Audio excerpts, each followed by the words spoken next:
Hello students, so today we are here to discuss mathematics questions of IOQJS paper which was held on 17 January 2021. तो maths के portion की अगर हम बात करें तो टोटल 8 क्वेश्चंस थे, जिसमें से 6 जो थे वो सिंगल चॉइस करेक्ट थे और जो 2 क्वेश्चंस थे वो मल्टीपल करेक्ट थे. क्वेश्चन का पेपर का लेवल की अगर हम बात करें स्पेशली इन मैथ्स तो बहुत ही इजी पेपर था, बहुत ही इजी क्वेश्चंस थे, डायरेक्ट क्वेश्चंस थे कुछ, और कुछ क्वेश्चंस थोड़ी कैलकुलेशन थी, बट ओवरऑल पेपर मैथ्स में इजी था.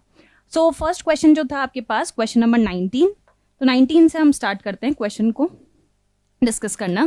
तो देखिए क्वेश्चन नंबर 19 में आपको बोला है if x square plus a x plus b is equal to 0 and x square plus b x plus a is equal to 0 have one common root, then आपको दो क्वाड्रेटिक इक्वेशन गिवन है. First quadratic equation आपको given है x square plus a x plus b equal to 0. Second quadratic equation आपको given है x square plus b x plus a is equal to 0. Question में आपको बोला है कि इन दोनों क्वाड्रेटिक इक्वेशन का एक कॉमन रूट है. आपको ए और बी में रिलेशन फाइंड आउट करना है. ए और बी में क्या रिलेशन होगा ये आपको बताना है. ठीक है, देखो क्वेश्चन सॉल्व करने में तो हम पूरा प्रॉपर्ली सॉल्व भी कर सकते हैं. अगर आप देखो डायरेक्टली तो क्वेश्चन को डायरेक्टली देखते ही बाय ऑब्जर्वेशन हम कैसे सॉल्व कर सकते हैं. फर्स्ट इक्वेशन आपको गिवन है x square plus a x plus b is equal to 0. Second equation आपको गिवन है x square plus b x plus a is equal to 0. दोनों में आप देखो एक्स स्क्वायर ए एक्स, यहाँ पे है बी एक्स, यहाँ पे है बी, यहाँ पर है ए. अगर आप डायरेक्टली क्वेश्चन को देखो कि अगर मैं एक्स की वैल्यू 1 पुट कर दूं इसमें तो दोनों इक्वेशन बिल्कुल सेम हो जाएगी. इसका मतलब एक्स इज इक्वल टू 1 इसका कॉमन रूट होना चाहिए. ये बाय ऑब्जर्वेशन देखते ही हमें पता चल रहा है. ठीक है, अगर देखते ही नहीं पता चलता है तो उस केस में क्या करना है, कैसे हम कॉमन रूट की कंडीशन को अप्लाई करते हैं वो हम क्वेश्चन में देखते हैं.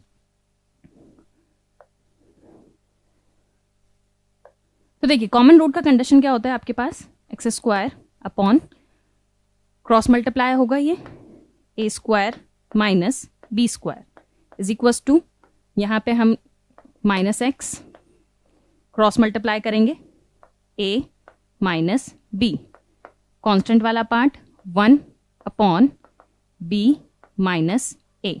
ठीक है, 3 टर्म्स आ गए. कॉमन रूट का कंडीशन आपको पता होगा, कॉमन रूट से हमने कंडीशन को फाइंड आउट किया. यहां पे अब हम क्या करते हैं, इन दोनों टर्म्स को इक्वेट कर देते हैं. तो देखिए minus of x upon a minus b is equal to 1 upon b minus a. ठीक है, यहां से जब आप सॉल्व करेंगे so x is equal to, ये पूरी टर्म यहां पे शिफ्ट होगी, minus of x is equal to a minus b upon b minus a. Minus common लेंगे, जैसे ही माइनस से माइनस कैंसिल हो जाएगा, ऊपर वाली टर्म भी बी माइनस है, नीचे वाली टर्म भी बी माइनस है. यहां से इसका मतलब सॉल्व होके जो वैल्यू आएगी वो आ जाएगी एक्स इज इक्वल टू 1. ये आ गया आपका एक वैल्यू. अब एक्स की एक वैल्यू आ गई. अब ये कॉमन रूट है या नहीं, वैसे तो हमने डायरेक्ट जो मेथड था उससे हमने पता लगा लिया कि यही कॉमन रूट है, लेकिन इसको फर्दर सॉल्व कैसे करना है. तो अभी हमने इन दोनों पार्ट्स को इक्वल किया था, सेकंड और थर्ड को. नेक्स्ट हम क्या करते हैं, इन दोनों पार्ट्स को इक्वल करते हैं. किसको, एक्स स्क्वायर और एक्स वाले पार्ट को. यहां से आपको क्या मिलेगा, देखिए एक्स स्क्वायर अपॉन, इसको हम स्प्लिट करके लिख दें a minus b, a plus b is equal to minus x a minus b. ठीक है, ये a माइनस बी से ये a minus b cancel, square से x कैंसिल. तो x की वैल्यू यहां से आ गई आपके पास माइनस का a प्लस बी.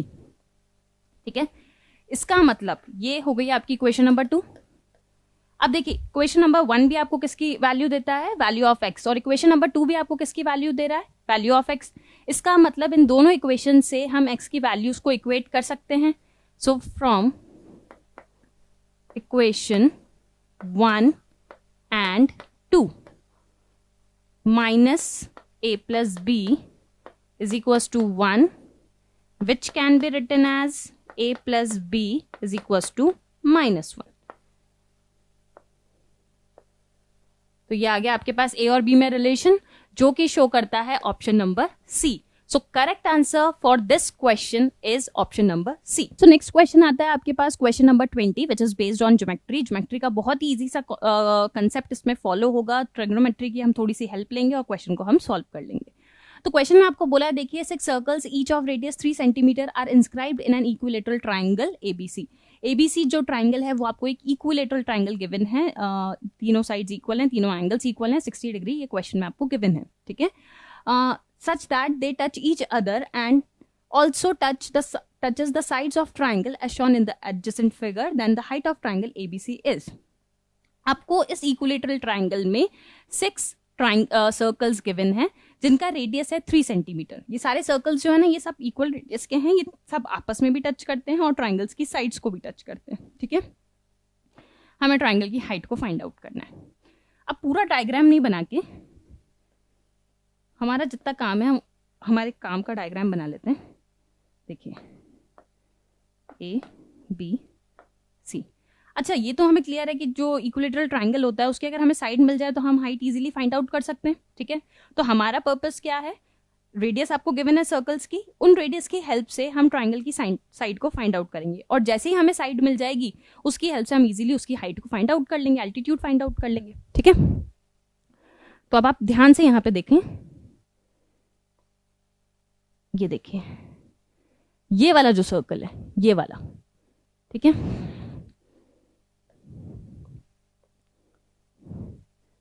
यहां हम मार्क कर देते हैं इसका सेंटर। सपोज ये इसका सेंटर होगा कहीं बिल्कुल सेंटर में, जैसे ये यहां पे सेंटर है, ठीक है। अब यहां से अगर मैं परपेंडिकुलर ड्रॉप करूं, पॉइंट ऑफ कांटेक्ट है ये वाला, ठीक है। तो ये वाला एंगल कितना बनेगा 90 डिग्री। टेंजेंट है, पॉइंट ऑफ कांटेक्ट है, रेडियस जब आप ड्रॉ करेंगे तो 90 डिग्री बनेगा, ठीक है। सिमिलरली ये वाला भी 90 डिग्री होगा, ये वाला जो एंगल बनेगा यहां पे, ठीक है।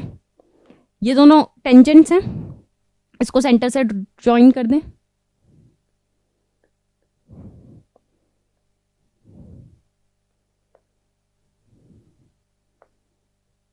सेंटर से ऐसे ज्वाइन कर दें। दूसरी बात, angle A is equal to angle B is equal to angle C का वैल्यू आपको गिवन है 60 डिग्री। अब सर्कल की प्रॉपर्टीज, टेंजेंट्स वाली जो प्रॉपर्टीज है वो आपको याद होगी कि जब हम टेंजेंट ड्रॉ करते हैं, जैसे ये जो आपने टेंजेंट इसको, ये जो बी पॉइंट है इसको सर्कल के सेंटर से जब आप ज्वाइन करोगे तो दोनों एंगल्स इक्वल होंगे, ये दोनों ट्राइंगल्स क्या प्रूव हो जाएंगे, कॉन्ग्रुएंट। तो इसका मतलब ये जो लाइन है बी, इसको मैं पॉइंट मार्क कर देती हूँ। ये हो गया सपोज हमारा कोई पॉइंट P, ये हो गया पॉइंट Q, ठीक है। तो एंगल PBQ टोटल 60 था, लाइन ड्रॉ करेंगे तो हाफ हाफ में डिवाइड होगा, तो ये हो जाएगा 30 डिग्री। यहां तक कोई प्रॉब्लम नहीं होनी चाहिए। PQ जो साइड है, ये जो PQ है, क्या वो इस सर्कल की रेडियस होगी, तो वो कितनी हो जाएगी आपके पास 3 सेंटीमीटर हो जाएगी, ठीक है। अब अगर हम इस वाले ट्राइंगल में देखें, ये एक राइट ट्राइंगल आपके पास फॉर्म हो रहा है यहाँ पे, ठीक है। ये हो गया पॉइंट बी, ये हो गया पॉइंट क्यू, ये पॉइंट हो गया पी, ये 90 डिग्री, ये 30 डिग्री का एंगल है, ये 3 सेंटीमीटर आपको गिवन है। तो क्या इस ट्राइंगल में हम ट्रिग्नोमेट्री को यूज कर सकते हैं इजीली, और उससे क्या हम ये B Q side find out कर सकते हैं, ठीक है। तो इन ट्राइंगल हम उसको यूज कर रहे हैं यहाँ पे, in triangle b q p, then 30 degree, 1030 is perpendicular upon base, perpendicular हो गया आपके पास पी क्यू अपॉन बेस हो गया आपके पास बी क्यू, ओके। 1030 डिग्री इज 1/√3 is equal to p q की वैल्यू नहीं पता, सॉरी पी क्यू का वैल्यू तो पता है ना हमको, सो पी क्यू का वैल्यू है 3, बी क्यू का वैल्यू आपको नहीं पता है, ठीक है। From here we can say that BQ is equals to 3√3 centimetre. Clear. तो ये वाली जो डिस्टेंस थी, ये वाली डिस्टेंस, ये कितनी आ गई आपके पास 3√3। क्लियर। अब देखो हमें क्या चाहिए, साइड चाहिए पूरी, ये यहां भी सेंटर होंगे,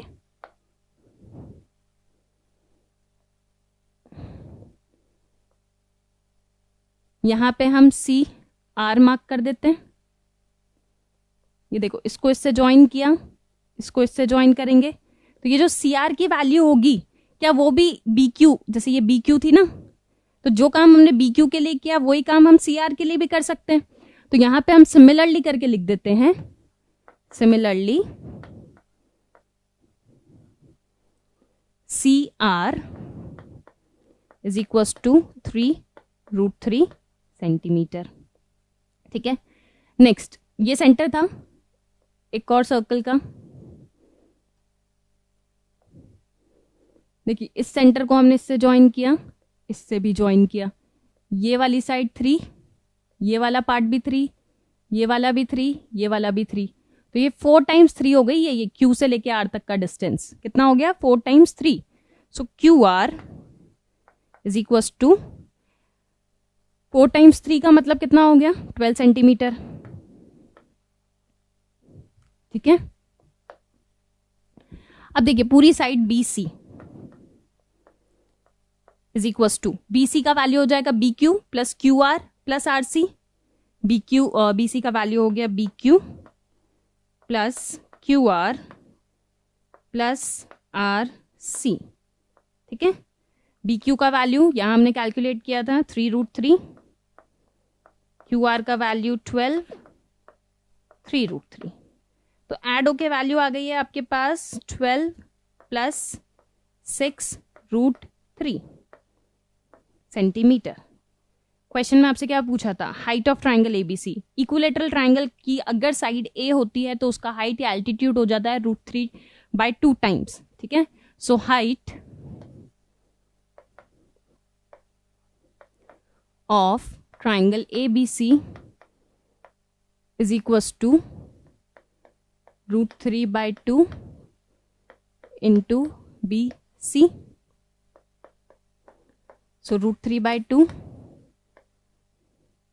12 प्लस 6√3 सेंटीमीटर, 2 से कैंसिल कर दें तो ये हो गया √3 इंटू 6 प्लस 3√3। 3√3 से अगर मल्टीप्लाई करेंगे तो ये हो गया, देखिए 6√3 और 3 इंटू 3 9, इनमें से 3 को कॉमन ले लेते हैं, तो 2√3 प्लस 3 सेंटीमीटर। इसका मतलब ऑप्शन नंबर सी जो होगा वो आपका करेक्ट ऑप्शन हो जाएगा। देखिए इस क्वेश्चन को बहुत तरह से सॉल्व किया जा सकता है, सिमिलैरिटी भी यूज कर सकते हैं हम, और भी कई सारे मेथड हैं, पर ये सिंपलेस्ट मेथड है, स्मॉलेस्ट मेथड है, जिससे भी आपने सॉल्व किया हो आंसर सबसे सेम आएगा। तो ये था आपका पास क्वेश्चन नंबर 20। तो नेक्स्ट क्वेश्चन आता है आपके पास क्वेश्चन नंबर 21, जो अगेन अलजेब्रा से है, रिमाइंडर थ्योरम पे बेस्ड ये कंसेप्ट है। क्लास 9th में आपने इस टाइप के क्वेश्चंस बहुत सारे सॉल्व किए होंगे। क्वेश्चन में देखिए आपको बोला है find the remainder when x raise to the power 51 is divided by x² minus 3x plus 2। ठीक है, एक बात आपको इसमें डिवीजन जो थ्योरम है आपके पास, डिवीजन जो एल्गोरिथम है वो आपको पता होना चाहिए, दैट डिविडेंड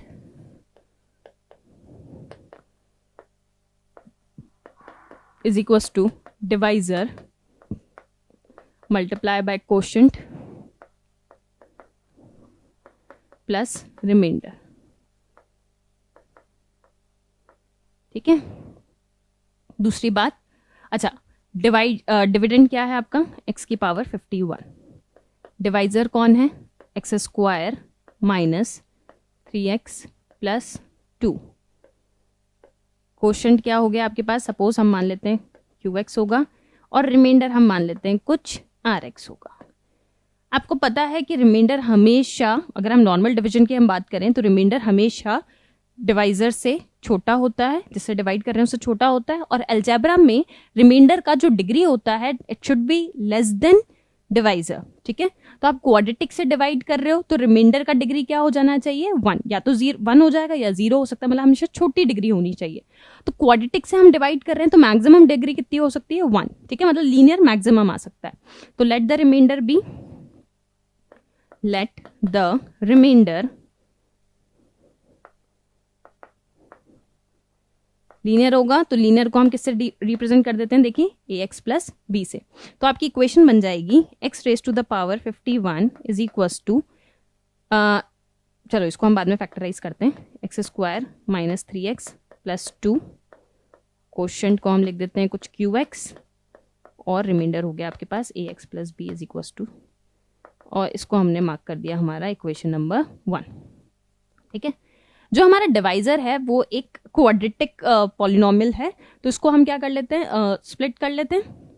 देखिए x square minus 2x 3x plus 2 को हम लिख सकते हैं x square minus 2x minus x plus का 2। ठीक है, इन दोनों में से x कॉमन, x माइनस 2, इन दोनों में से -1 कॉमन, x माइनस 2।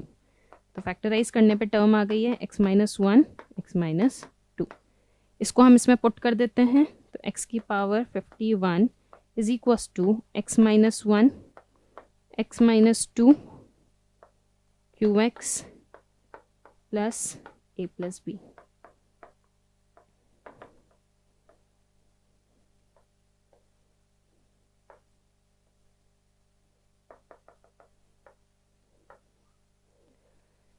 तो क्वेश्चन में आपसे पूछा क्या था, रिमाइंडर पूछा था। रिमाइंडर आपने अज्यूम किया ए एक्स प्लस बी, मतलब अगर आपको ए और बी का वैल्यू मिल जाए आपकी प्रॉब्लम सॉल्व हो गई, आपका एक क्वेश्चन का आंसर आ गया। ठीक है, तो ए और बी दो वेरिएबल्स हैं, दो इक्वेशन हमें फॉर्म करनी है। इक्वेशन नंबर 1 और 2 हम ऑलरेडी फॉर्म कर चुके हैं। ठीक है, अब देखिए करना क्या होता है, यहाँ पे अगर इस इक्वेशन में मैं x की वैल्यू 1 पुट कर दूं तो ये पूरा पार्ट 0 हो जाएगा। कौन सा वाला पार्ट, ये वाला पार्ट। ठीक है, x की वैल्यू 1 रखते ये पूरा पार्ट 0 हो जाएगा। सिमिलरली सेकंड इक्वेशन हमें कैसे मिलेगी, इसी इक्वेशन में अगर हम x की वैल्यू एक बार क्या पुट कर दें 2, तो अगेन देखिए ये वाला जो पार्ट है ये वाला पार्ट पूरा क्या हो जाएगा, 0 हो जाएगा। बस इन्हीं दो इक्वेशन से हमारा पूरा क्वेश्चन सॉल्व हो रहा है। तो हम यहाँ पे स्टार्ट करते हैं, put x is equal to 1 in equation number 2। तो देखिए 1 की पावर 51 इज इक्वल टू, ये तो 0 हो ही गया, इसको लिखने की जरूरत ही नहीं है। ठीक है, 0 इंटू क्यू एक्स, और रिमाइंडर देखिए x की वैल्यू 1 रखिए ना, तो ये आ गया a प्लस बी। तो यहां से a प्लस बी का वैल्यू आया आपके पास 1, and this is our equation number 3।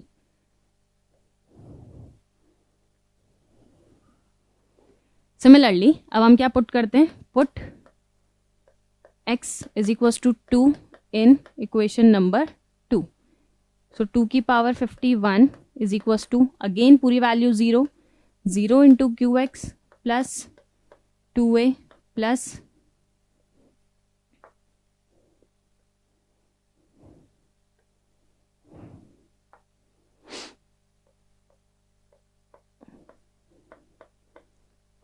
तो यहां से इक्वेशन क्या आई आपके पास, देखिए 2a plus b is equal to 2 की पावर 51। ये हो गई आपकी इक्वेशन नंबर 4। अब इक्वेशन 4 में से अगर अब मुझे क्या चाहिए, a और b का वैल्यू चाहिए। देखिए यहाँ भी b आ रहा है, यहाँ भी b आ रहा है। ठीक है, माइनस कर दे, b से b कैंसिल हो जाएगा, a का वैल्यू मिल जाएगा। So equation number 4 minus equation number 3। तो देखिए 2a plus b is equal to 2 की power 51, a plus b is equal to 1। Subtract करें, माइनस माइनस माइनस, ये तो हो गया कैंसिल। तो यहां से a का वैल्यू आ गया आपके पास 2 की पावर 51 माइनस का 1।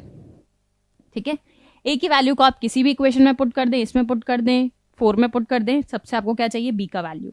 ठीक है, so from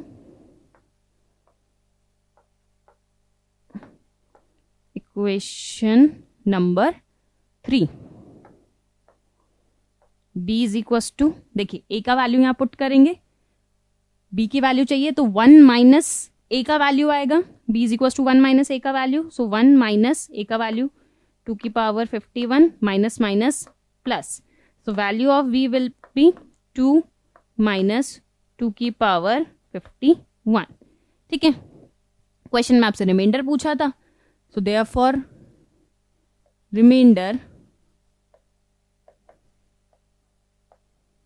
is equal to a x plus b। तो भाई a का वैल्यू क्या आया आपके पास, a का वैल्यू था 2 की power 51 minus 1 into x plus b का वैल्यू 2 माइनस 2 की पावर 51। तो ये हो गया आपका आंसर, जो कि दिया हुआ है ऑप्शन नंबर सी में। So question number 22 is based on inequality. बहुत सिंपल सा कंसेप्ट इसमें यूज हो रहा है इनइक्वालिटी का. एक्स का वैल्यूज आपको फाइंड आउट करना है. क्वेश्चन में गिवन है आपको if 3/x-2 is less than 1 where x is a real number then x की वैल्यू हमें फाइंड आउट करनी है. ठीक है, तो इनइक्वालिटी के क्वेश्चंस को हम कैसे सॉल्व करते हैं.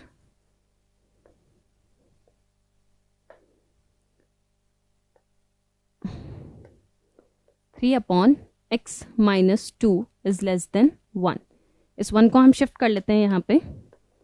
3/x-2 -1 less than 0. x-2 LCM आ गया आपके पास. 3 minus x minus plus 2 less than 0. So 5 minus x upon x minus 2 less than 0. Minus को अगर कॉमन ले लें यहाँ से x -5 या माइनस से मल्टीप्लाई कर दें 2 is greater than. Sign change हो जाएगा इनइक्वालिटी का. सो लेस देन की जगह आपके पास आ जाएगा ग्रेटर देन 0. ठीक है, अब यहां से x की वैल्यूज आपको मिल गई 2 और 5. नंबर लाइन पे हम ड्रॉ कर देते हैं इसको.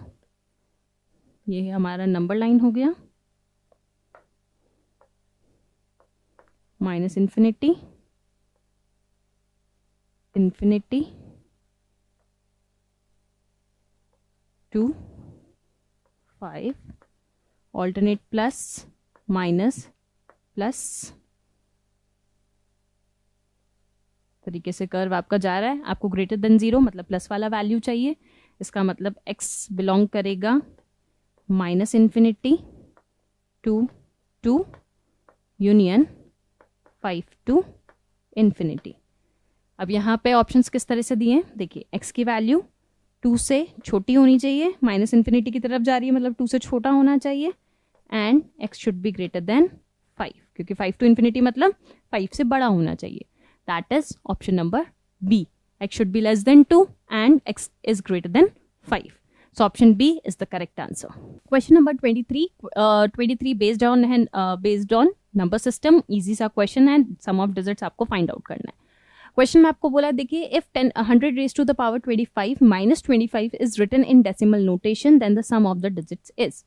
नंबर सिस्टम का ये क्वेश्चन है. इसमें आपसे डिजिट्स का सम पूछा है. एक नंबर आपको गिवन है 100 raised to the power 25 minus का 25. इस टाइप के क्वेश्चंस में ना जनरली एक पैटर्न फॉलो होता है. कैसे देखिए 100 रेज टू द पावर आप 100 से भी इसको सॉल्व कर सकते हो. पैटर्न आपको डिटेक्ट करना है बस. 100 माइनस 25 वैल्यू आ जाएगी आपके पास 75. ठीक है, 100 का स्क्वायर जब आप करोगे 100 square minus 25 that is minus 25. तो वैल्यू कितनी आएगी आपके पास 9975. ठीक है, तो इसका मतलब यहां पे यही पैटर्न आपके पास फॉलो होगा सारे नंबर्स में. 99 अब जैसे नेक्स्ट नंबर पे आप चलोगे तो 99975 फिर 4 टाइम्स 9 5 टाइम्स 9 इस तरीके से चलता जाएगा. तो 100 की पावर 25 माइनस 25 जिसको हम क्या भी लिख सकते हैं. इसको आप क्या भी लिख सकते हैं देखिए 10 की पावर 50. इसको अपन 10 का स्क्वायर लिख सकते हैं माइनस 25. ये जो वैल्यू आएगी ना ये आएगी देखिए 9975. ये जो 99 रिपीट होगा ये रिपीट होगा आपके पास 48 टाइम्स. कितने टाइम्स 48 टाइम्स. तो आपको क्या चाहिए क्वेश्चन में sum of digits. So sum of digits. अब डिजिट्स का सम फाइंड आउट करना है. तो देखिए 9 कितने टाइम्स ऐड हो रहा है आपके पास 48 times. So 9 multiply by 48 plus 7 plus 5 plus 7 plus 5 ये हो गया आपके पास 432 plus 12 444. So correct answer is answer number A that is 444। तो ये था आपके पास question number 23। So next question है आपके पास question number 24 which is based on geometry again. एक सिंपल सा क्वेश्चन है ज्योमेट्री का। इसमें आपको एक थ्योरम पता होनी चाहिए। अगर आपको उस थ्योरम का स्टेटमेंट डायरेक्टली पता है तो आप इजीली क्वेश्चन को सॉल्व कर सकते हो। क्वेश्चन में आपको देखिए क्या बोला है, ABC is a triangle, the angle bisector, the bisector of angle A meets BC in D, the relation between AD, AB and AC is.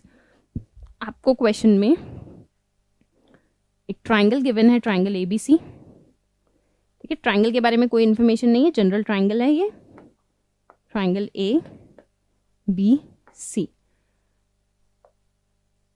Angle A का बाइसेक्टर आपने ड्रॉ किया है जो कि BC को किसी D पॉइंट पे meet करता है। ये वाला एंगल और ये वाला एंगल इक्वल इक्वल है। ठीक है, so by angle bisector theorem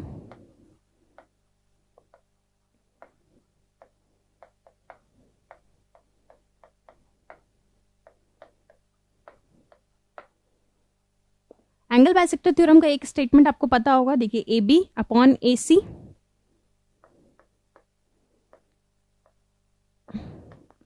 equal हो जाता है BD अपॉन CD के, BD अपॉन CD। ठीक है, एंगल बाइसेक्टर थ्योरम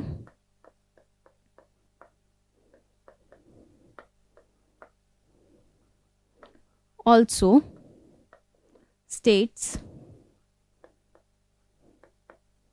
that, एक स्टेटमेंट और है, ठीक है, जो अपन इस रिलेशन की हेल्प से ना इजीली प्रूव कर सकते हैं, that AD square is equals to AB into AC minus BD into DC। ये भी एंगल बाइसेक्टर थ्योरम का ही एक और स्टेटमेंट है। तो देखो यहां से हमें क्या पता चला, AD स्क्वायर किसके इक्वल है, AB into AC minus BD into DC के।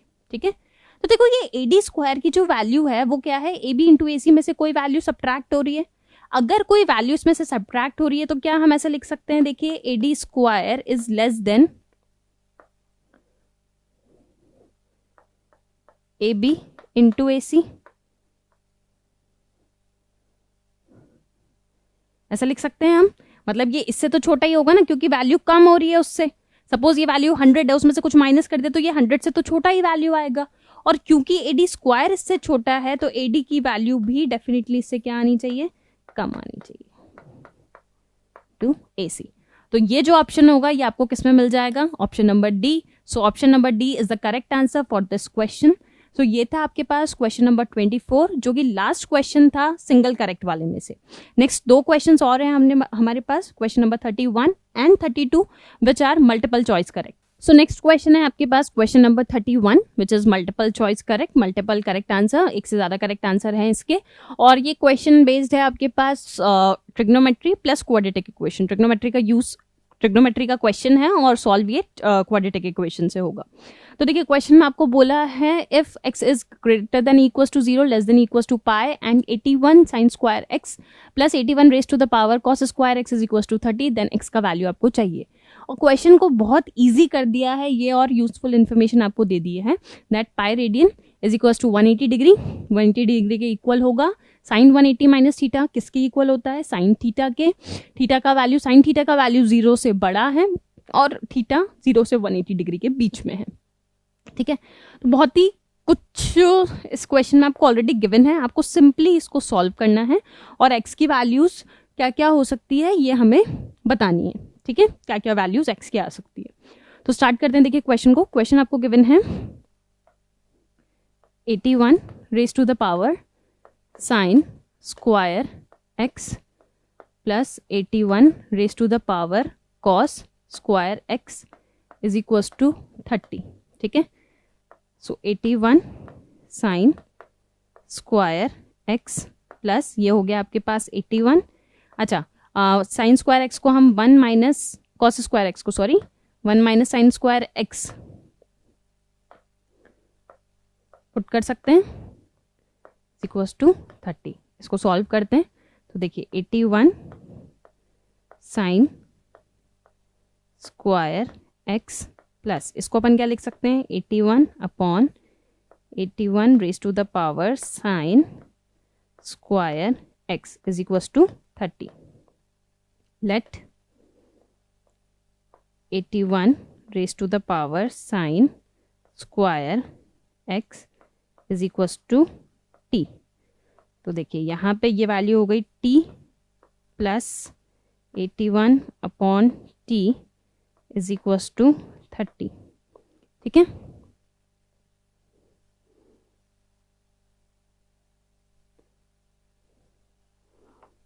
तो यहां से इस इक्वेशन को अगर आप सॉल्व करेंगे तो ये हो जाएगा आपके पास टी स्क्वायर, ये टी यहाँ मल्टीप्लाई होगा, शिफ्ट करेंगे, so -30 t plus 81 is equals to 0.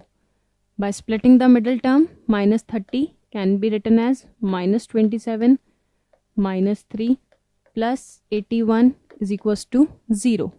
T common लिया, टी -27 -3 कॉमन लिया, t -27 is equals to 0. So t -27 t -3 is equals to 0. यहाँ से t की दो वैल्यूज आपको मिल गई, एक तो मिल गई है 27 और एक मिल जाएगी t is equals to 3. या तो t की वैल्यू 27 होगी या फिर 3 होगी. अब t आपने किसको अज्यूम किया था, 81 raise to the power sine square x को. तो देखिए t की जगह पे हम प्लेस करते हैं, हमें तो x का वैल्यू चाहिए ना, तो t का वैल्यू आया. So 81 raise to the power sine square x is equals to 27. 81 को क्या हम 3 का पावर 4 लिख सकते हैं, sine square x is equals to, हम इसको लिख देते हैं 3 का cube. 27 can be written as 3 का क्यूब. दोनों के बेसिस सेम है तो पावर सेम होनी चाहिए. तो यहाँ से 4 sine square x is equals to 3. So sine square x is equals to 3 by 4 sine x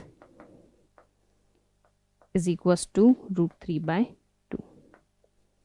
sign 30 होता है आपके पास 1/2, साइन 60 होता है आपके पास √3 बाय 2. ठीक है, तो इसको क्या यहां से हम लिख सकते हैं, देखिए साइन 60 का मतलब क्या हो गया, साइन 60 मतलब π/3. ठीक है, तो यहां से x का एक वैल्यू आपको मिल गया है π/3.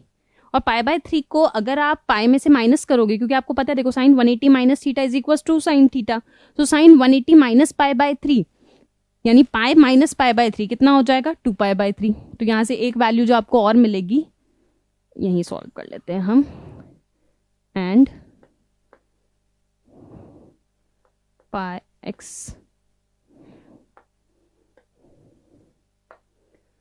x is equal to pi minus π/3. तो x की वैल्यू एक और क्या आ गई आपके पास, 2π/3. ठीक है, ये तो हमने कब लिया, जब x आपको t का वैल्यू कितना मिला था, 27. अब t इज इक्वल टू 3 के लिए हम सॉल्व करते हैं same. When t is equal to 3, so 81 raise to the power sine square x is equal to 3 की पावर 1, 3 की power 4 sine square x is equal to 3 की पावर 1. बेसिस सेम है, exponents भी इक्वल होंगी, is equal to 1/4. यहाँ से sine x का value आ गया 1/2. ठीक है, साइन x 1/2 है, इसको हम लिख सकते हैं साइन π/30 मतलब π/6. ठीक है, π/6. यहाँ से x का वैल्यू आपको क्या मिल गया, π/6. और आपको पता है पाई माइनस थीटा भी करेंगे, पाई माइनस एक्स भी करेंगे, तो वैल्यू आ जाएगी आपके पास पाई माइनस π/6, दैट इज 5π/6. ठीक है, तो x की आपको देखिए टोटल कितनी वैल्यूज मिल रही है, π/3, 2π/3, 5π/6, π/6. तो देखें हम, देखिए π/3, 2π/3, π/6, 5π/6. तो इसका मतलब ये जो क्वेश्चन था, क्वेश्चन नंबर 31, इसके जो करेक्ट आंसर्स थे वो हो गए हैं ABCD. चारों ही ऑप्शंस इसके क्या होंगे, करेक्ट आंसर्स होंगे. तो ये था आपके पास क्वेश्चन नंबर 31। अगेन बहुत ही इजी सा क्वेश्चन आपको गिवन है, ये आइडेंटिटीज पे बेस्ड क्वेश्चन है अलजेब्रा से। क्वेश्चन में आपको बोला है, देखिए गिवन a माइनस बी का whole square plus b minus c का whole square is equal to b minus c का whole square, then which of the following statement are true, कितने स्टेटमेंट्स ट्रू होंगे। तो देखिए जो इक्वेशन आपको given है वो गिवन है a माइनस बी का whole square plus a minus c का whole square, b minus c का होल स्क्वायर। तो हमें बहुत सारे होल स्क्वायर्स वाली टर्म्स दिख रही हैं। तो सबसे पहले हम क्या करते हैं, इनको सिंप्लीफाई कर लेते हैं, सॉल्व करके जो फाइनल रिजल्ट आता है उसको हम फाइंड आउट करते हैं, उसके बाद फिर हम ऑप्शंस को चेक करेंगे। तो देखिए a माइनस बी का होल स्क्वायर अगर हम ओपन करें, ये हो जाएगा a स्क्वायर माइनस का 2ab प्लस b स्क्वायर, ठीक है, a स्क्वायर माइनस का 2ac प्लस का c square is equal to b square minus 2c plus c square. इस c स्क्वायर से c square cancel, b square से ये वाला b स्क्वायर कैंसिल। अब जो टर्म्स बची है देखिए a square plus a square is 2a square minus का 2ab, उसके बाद माइनस का 2ac, और ये वाली टर्म इधर आएगी प्लस का 2bc इक्वल्स टू में हो गया 0 आपके पास। अब देखिए ग्रुपिंग कर लेते हैं हम, फर्स्ट टू टर्म्स में से आपको दिख रहा है 2a कॉमन आएगा, so a minus b। Last two terms में से माइनस का 2c कॉमन आ रहा है, यहाँ से बच जाएगा आपके पास again a minus b is equals to 0, ठीक है। उसके बाद दोनों में से देखिए a minus b, a minus b, so a minus b को कॉमन लिया तो एक और ब्रैकेट बन जाएगा आपके पास 2a माइनस का 2c, इसमें से 2 को कॉमन ले लेते हैं, इक्वल्स टू में 0 चल ही रहा है आपके पास। 2 को जैसे ही कॉमन लिया आपने तो आपके पास टर्म बन गई a minus b a minus c is equals to 0। देखिए दो नंबर्स हैं, उनका प्रोडक्ट 0 के इक्वल है, तो या तो आपके पास a माइनस b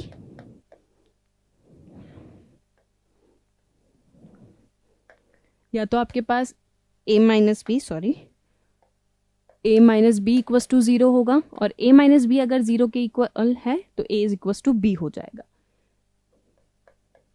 या फिर आपके पास a minus C equals to 0 होगा तो a is equals to c हो जाएगा।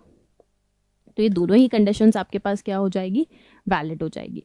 और देखिए a b के इक्वल है, a c के इक्वल है। अब यहां से हम ऑप्शंस को चेक करते हैं। Equation is valid when b is equal to c and a is not equal to c। तो ये गलत हो गया, देखिए क्वेश्चन में क्या बोला था, a c के इक्वल होना चाहिए, तो ये इक्वेशन वैलिड हो सकती है, लेकिन यहाँ पे ऐसा नहीं हो पा रहा है, ठीक है। तो option number A correct option नहीं है, ये हमारा आंसर नहीं होगा।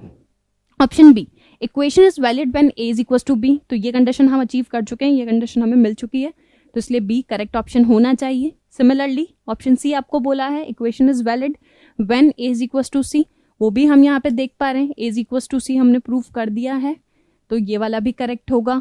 ऑप्शन डी को चेक करना भी बहुत जरूरी है। देखिए इसमें बोला है given equation is not valid when A B C are distinct, अगर डिस्टिंक्ट होंगे तो ये वैलिड नहीं होगी, तो ये भी क्या हो जाएगा आपके पास, ट्रू हो जाएगा, क्योंकि आपके पास देखिए अल्टीमेटली तीनों बराबर आ रहे हैं, अगर ये डिस्टिंक्ट हो गए तो ये इक्वेशन वैलिड नहीं होगी, तो इसलिए ये स्टेटमेंट भी आपके पास करेक्ट है, क्योंकि यहाँ पे नॉट लिखा हुआ है, ठीक है।